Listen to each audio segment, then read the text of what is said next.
sublimation. Ouais, je crois que ça fait partie de ma nature. Mais pour les autres, visiblement, je sublimise, mais moi, j'ai pas l'impression du tout. Pourtant, on a l'impression que ce film, c'est la possibilité d'avoir métabolisé ce qui est arrivé de ce qu'on peut appeler en psychanalyse un trauma, enfin en tout cas une difficulté à être et à grandir.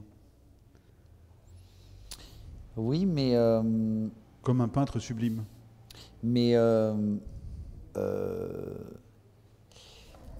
j'en ris, c'est sûr que j'en ris, mais parce que, en fait, pendant que je vivais ces scènes-là, je n'avais aucun recul sur moi, mais j'avais un recul total sur la situation.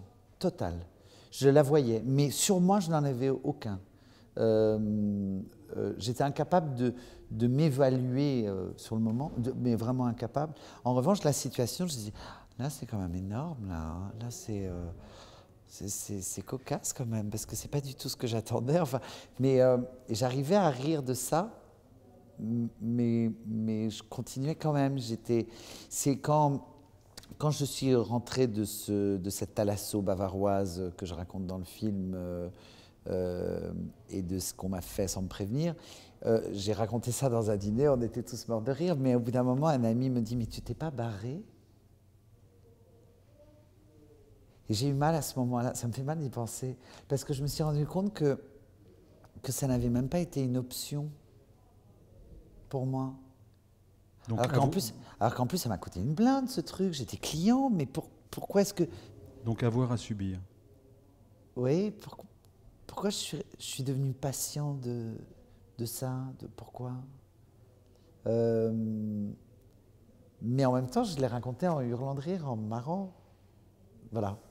Deuxième mot ou expression, c'est never explain, never complain.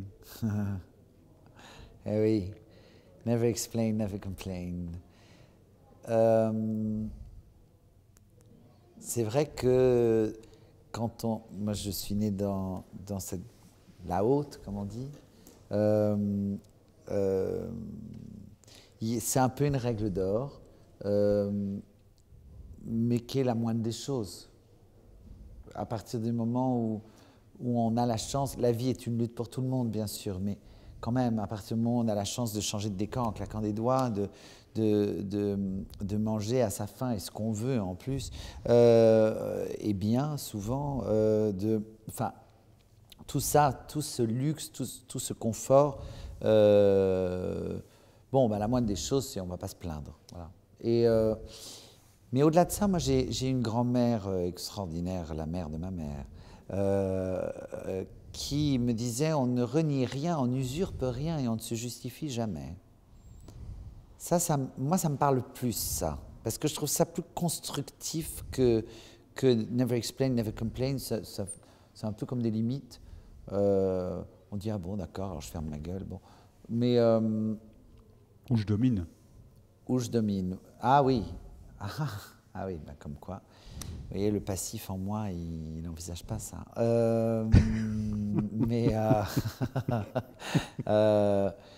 Alors que l'idée de ne pas renier, moi, ça m'a beaucoup aidé parce que quand j'ai commencé le théâtre, c'est vrai que je puais le Bourges à 200 mètres, mais donc ça ne plaît pas tellement hein, dans les écoles de théâtre, alors que la moitié en viennent d'ailleurs. Mais le fait de ne pas renier, de ne pas me justifier, c'était très agréable finalement.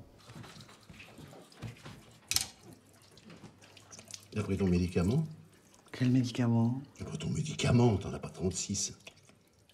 Ah non, je suis désolé, mais je vois vraiment pas de quel médicament tu veux me parler. Mais pas ton médicament, c'est toi? Oui, c'est moi. Bonne nuit, papa. Oui, ça va. Bonne nuit. La tête qu'il a fait quand il a vu que c'était moi et pas ma mère. J'ai vu dans ses yeux qu'il avait compris que j'étais une fille. Maman, ça y est, papa, il a compris. Non, fous le camp, mon vieux. Je veux dire, t'es assis sur mon oreiller. J'ai aucune envie de dormir avec l'odeur de tes pets. Alors va te coucher, ras-le-bol. Dernier mot, c'est la règle de ces rencontres, c'est le mot, c'est l'amer, mais L apostrophe. Amer. Moi, j'aime la colère. Je peux être très colérique. Enfin, j'aime. Non, ça fait des dégâts, mais au moins de temps en temps, il faut. Je trouve ça sain quand même, de temps en temps.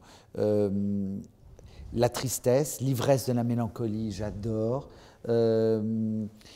Mais l'amer, alors là, parce que le désespoir, c'est pas amer. Désespoir, c'est... Le désespoir, c'est... Il y a quelque chose de...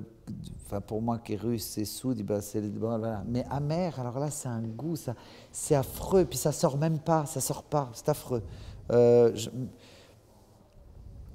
Je n'en ai pas, et c'est drôle parce que je me suis rendu compte il y a peu de temps qu'aucun de mes amis n'avait un défaut que je n'avais pas, et donc je n'ai personne autour de moi qui le soit. Amer. C'est marrant, je ne pense pas en tout cas. J'espère pas pour eux. Et dans le film, c'est pas de la mer dont il est question, enfin, c'est pas de cette mer-là en tout cas. Il n'y a aucune amertume, oui, non, dans le film, non, bah non. Non. On termine Guillaume, avec Camus, parce que voilà. Et en fait, j'ai deux citations.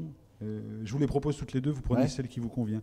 Dans les carnets, Camus écrit « Les doutes, c'est ce que nous avons de plus intime. » Et dans le mythe de Sisyphe, il écrit aussi « Créer, c'est vivre une deuxième fois. » Quelle est la citation qui vous inspire le plus? Alors, la première, parce que créer, c'est vivre une deuxième fois, oui, c'est le genre de truc... Ça renvoie un peu à la sublimation. Mais... Oui, mais je trouve que tout le monde crée, tout le monde crée des moments, tout le monde crée quelque chose, donc bof. Mais le doute, c'est ce que nous avons de plus intime, oh oui. Mais heureusement que les femmes sont là, hein, pour ça. Parce que... Amandine, par exemple. Ah bah oui, c'est... Qui est votre femme? Eh oui, qui doute, mais qui... Je trouve que j'ai l'impression, en tout cas Amandine, mais les femmes que je connais ont beaucoup moins de problèmes avec le doute. Ça ne les dérange pas très souvent. J'ai remarqué, des femmes viennent nous voir en nous évoquant justement un doute, un problème. Et nous, on veut tout de suite débarquer avec une solution. Et très souvent, ça les gonfle. Elles nous en parlaient pas pour qu'on trouve une solution. C'était pas le propos, c'était juste pour nous en parler, point. Juste pour évoquer le doute. Et nous, on veut absolument une solution au doute, alors que elles sont plus fortes. Hein. Mais oui, Amandine, c'est l'autre jour une amie argentine qui m'a dit « les femmes, c'est les tuteurs de l'homme. Hein. Sinon, ça pousse n'importe comment. Le seul moyen de grandir, c'est avec la femme, toujours. » Mais c'est vrai, c'est un peu mon tuteur.